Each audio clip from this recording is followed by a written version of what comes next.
I will note that all of the members are present. Thanks. The first item on the agenda is citizen comments. Are there any citizen comments? No, there are no comments at this time. Okay. Next item on the agenda is action items. And the first is approval of the minutes from our last two election commission meetings from July 12th and July 22nd, 2021. Move for the approval of the minutes from the July 12th and 22nd meetings.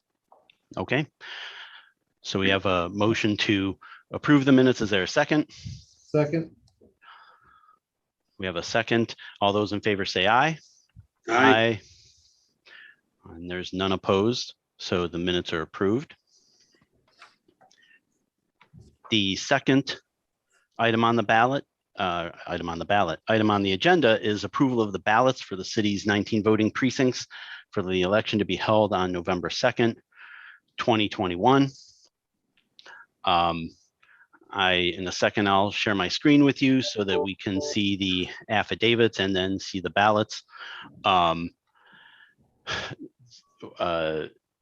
My recommendation will be to really look at the names. What we need to really approve are the names on the ballot, and then the language that's in the header for the office. I want to let you know that there is a multi-layer review of these ballots. The county commission, a county election commission, will also be looking at the ballots. There is a question that is it's not quite countywide, but it's multi-jurisdictional in the county. And so the county commission will be looking at that part of it. I do not have the language that was approved. It's a county transportation millage. I don't have that language that was submitted to the county clerk. So the county clerk would be the one in the county election commission to approve that part of the ballot. So in other words, all we are doing is approving the city general election portion of the ballot. Correct. Okay. Correct. I'll go ahead and share my screen now. And here we go. Okay, can everyone see my screen that has the affidavit on one side and the ballot on the other? Yes. Okay. In thinking about how to do this kind of systematically, my thought was to start with the mayoral candidates and go through that office first and go through each ballot and check for that and do it by person. So we start with the first candidate there, looking at their affidavit, and then we go through the ballots to make sure that that candidate's name appears on each ballot is spelled correctly. Does that make sense? It does, Scott. I have a simple question, and maybe Sure. you can help me out with this, is that, these candidates are make a filing under penalty of perjury that they meet the statutory and constitutional requirements for the office which is sought. And my assumption is that the city clerk's office, for example, confirms in fact that they are an elector of the city and does some base work as well as to determine the filer's acknowledgement or the amount of qualifying petitions. Can you just kind of briefly, in a minute or so, specify the legwork that's undertaken to confirm those items? Sure. I'm actually going to ask Shelby because she's familiar with that process more and what's done. I'm pretty sure about those answers, but she's actually closer to it. So in terms of the process for screening and reviewing the candidate filings? So we take in the candidate filings, and then yes, they are screened to the qualified elector in the city of Kalamazoo. And then it's a process to review the petitions and make sure they are registered voters in the city of Kalamazoo, and we process that through the qualified voter file. They have a module that we can put the voters' names into and then check them off as we go.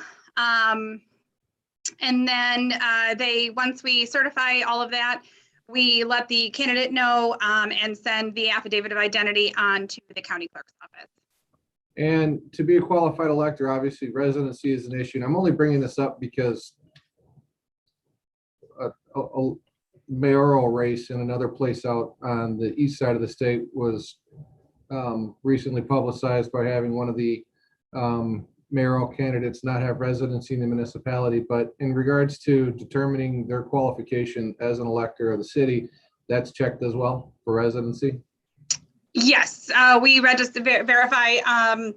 Our charter says that they have to be a qualified elector in the city of Kalamazoo. So yes, we use the qualified voter file to verify that they are registered in the city of Kalamazoo. Excellent. And all of the candidates that are on the ballot have been checked for that, and they are registered voters in the city. Perfect. Thank you very much for that. With that question, now might be a good point to address an issue that we did have. There, as Shelby said, after we check the candidate filings, make sure they have enough petition signatures, the affidavit is complete. We go ahead and send those to the county clerk's office. And after the filing deadline, maybe a week and a half after the filing deadline, the county clerk received a complaint from a citizen that one of the candidates for mayor was not timely in taking care of outstanding campaign finance obligations. And if I scroll down here, you see on the affidavit there is a statement that basically says that at the time the person signs that they have no outstanding campaign finance obligations. Those obligations might take the form of fees or fines or outstanding reports that are still owed to the county clerk. I want to point out that that is something that the county clerk has record of. Those campaign finance filings and fees and fines, that is all handled through the county clerk's office.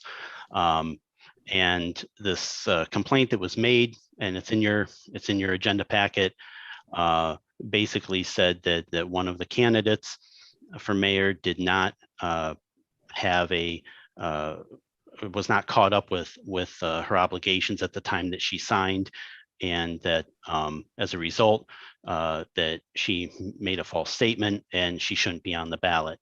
The county clerk shared that with me, and the two of us looked into this together. And subsequently, the county clerk notified me in writing, and that's again in your packet, notified me that that candidate, Patrice Griffin, and also a city commission candidate, Jason Morris, both had outstanding campaign finance obligations at the time that they signed their affidavits, and the county clerk indicated they would be ineligible to be on the ballot. And so that information, my communication to the candidates, is included in your packet, as well as the, like I said, the complaint filed by the citizen, the communication from the county clerk to me, and then my communication to the candidates. So that's all there in the packet. But as a result of that, and consulting with our, the city attorney here, and the law, and what the law says and what the requirements are, that in order to comply with the law, that I can't certify to you those two candidates to be on the ballot, and so they don't appear on these proof ballots. Are there any questions on that or anything you want to add, Clyde? No, Okay. So we can go, if there are no other questions, we can move forward with looking at the proof ballots. Okay. Let me see here. Okay. So the first candidate on the ballot, so we're looking at the office of mayor. Two candidates, the heading there says mayor, vote for not more than one. That's correct. People have to select one candidate for the office of mayor. The two candidates are David Anderson and Benjamin Stanley. So we see here David Anderson's affidavit. This section here talks about the exact name, how they want it to be printed on the ballot. And so we see that Mr. Anderson wants it as David Anderson, no middle initial. And so why don't we go ahead and go through this. And just so you know, there's going to be ballot rotation, meaning that the order of the candidates is going to change on the ballot so that the same candidate doesn't always appear at the top of the ballot. So we see here, so this is precincts 1 and 3, and we have David Anderson listed. This is precincts 2 and 4. David Anderson is listed. Precinct 5, David Anderson, we see the rotation happening there. Precinct 6, David Anderson is there. If anyone at any time, if there's a question or an issue, jump in and let me know. Precinct 7 and 9, David Anderson is there. Precinct 8 and 27, David Anderson. Precinct 10, David Anderson. Precinct 11, David Anderson. Precinct 12, David Anderson. Precinct 13 and 14, David Anderson. Precinct 15, David Anderson. Precinct 16 and 18, David Anderson. Precinct 17, David Anderson.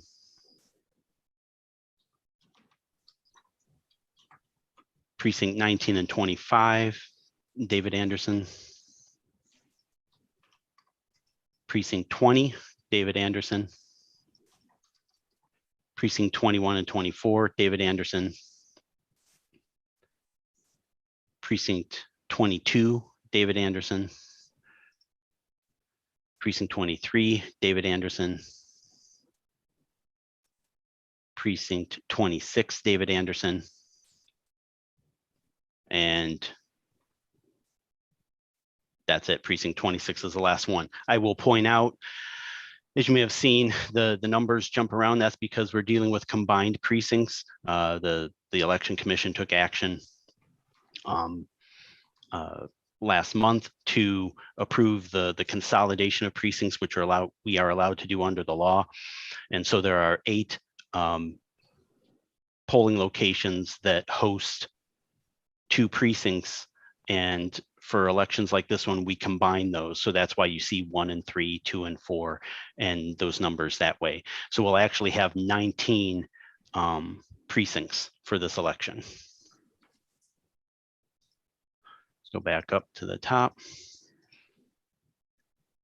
Okay. All right, the next candidate, second candidate for mayor is Benjamin Stanley.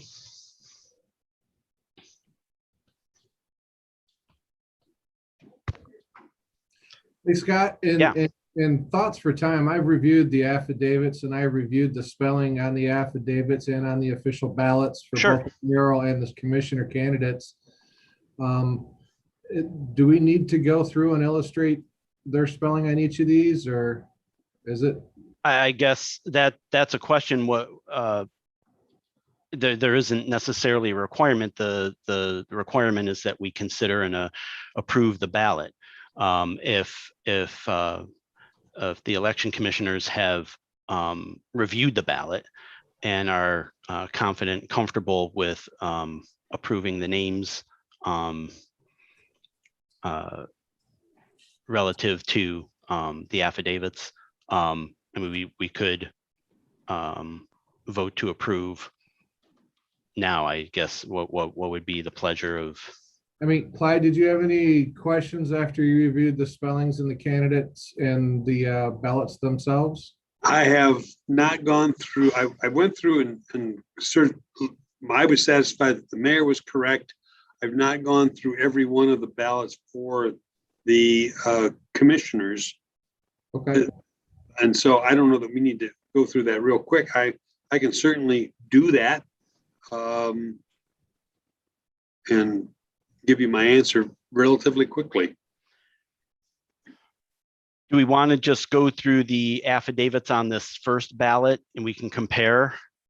Yeah, Scott, And- let's go through the spelling for the affidavits on the first ballot, and then I've kind of proofed each of the different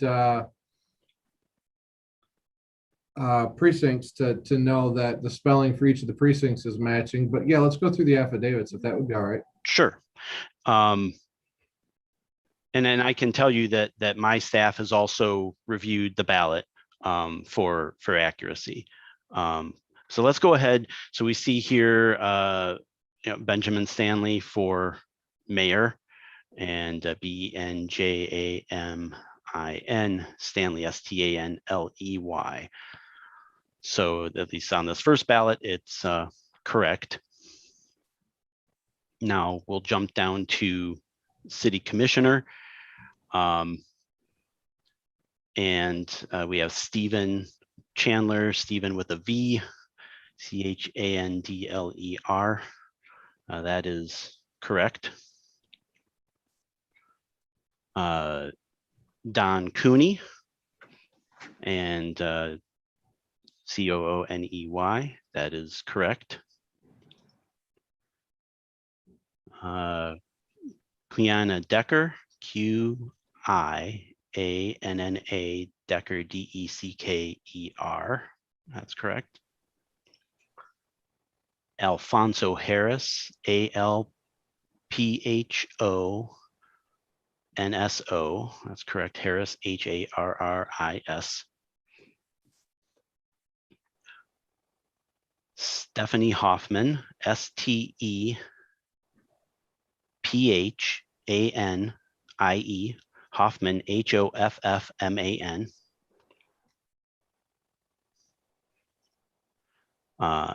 Estevan Juarez, ESTEVEN, Juarez, JUAREZ. That's correct.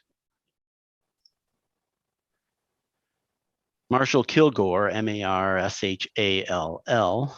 Kilgore, KILGORE. That's correct. And the final candidate, James Mitchell, JAMES, Mitchell, MITCHELL. That is correct. So it appears to me that the spellings on the first ballot are correct. With that, Scott, I'd motion to approve the ballots for the city's 19 voting precincts for the election to be held on November 2nd, 2021. Okay. I second the motion. All right. We have a motion. We have a second. Any discussion? All right. Seeing none, all those in favor say aye. Aye. Aye. And there are none opposed. The vote was unanimous. Next on the agenda is discussion items. I don't really have anything else to report at this time.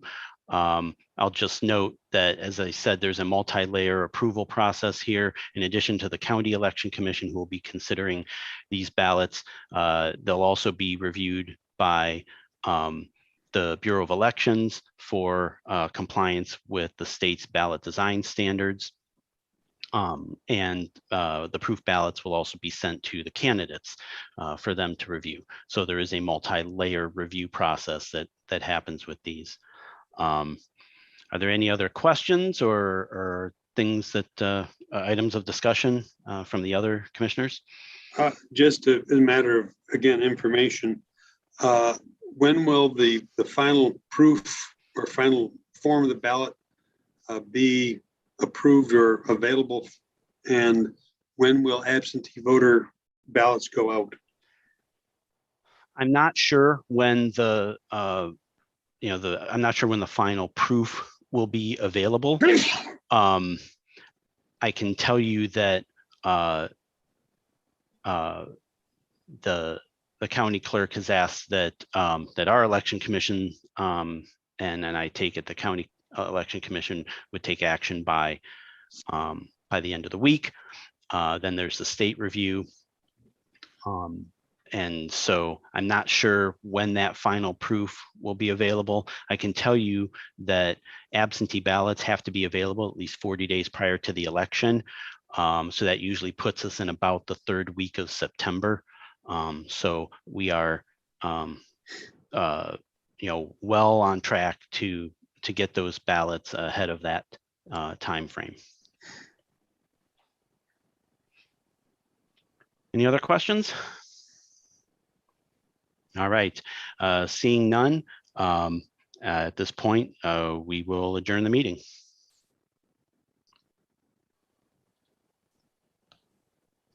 Thanks, Thank guys. you, everyone.